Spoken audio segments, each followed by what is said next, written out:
واحد من تاجن هرتي تاجن الشعب قبل كبنادر وصوب بحي مانتا إنay ilaashadaan ka dagaalamaan diidan xuquuqdooda la afduubo waxaan halkaan ugu soo baxnay inaan cadeyno in dawladdu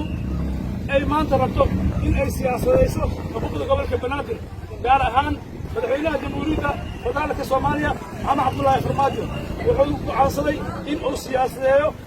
xuquuqda gobolka banaadir taasoo ay ka xishoodeen madaxweynayaasha asaga ka horreeyay iskuna dayeen inay afduubaan ama ay siyaasadaan maanta waxaan diidanahay oo cadeynaynaa inaan marnaba ka aqbali doonin in madaxweynaha jamhuuriyadda federaalka Soomaaliya in uu xuquuqdayna siyaasadeeyo oo ka dhigay mid dadka ka dhaxayso xuquuqda gobolka banaadir ma ahan mid dadka ka dhaxayso xuquuqda gobolka banaadir ma ahan mid baarlamaan u taalo xuquuqda gobolka banaadir ma ahan mid wax laga weydiinayo aqalka sare xuquuqda gobolka banaadir ma ahan mid wax laga weydiinayo madaxweynaha iyo ra'iisul wasaaraha xuquuqda gobolka banaadir waxaa iskale weligeed u taagan hadda u taagan shacabka gobolka banaadir ayaa ka tashanaayo ma jiro oday ama siyaasi ama xildhibaan awood u leh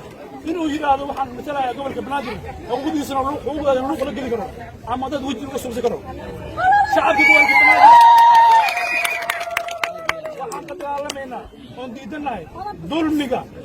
iyo waxaa la sheegayo dastuurka qodobka 9 warkii ka soo yeeray madaxweynaha oo ahay in gobolka banaadir lagu dhaqaayo qodobka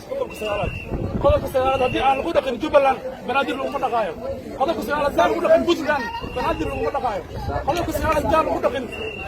koonfur galbeed banaadir laguma dhaqaayo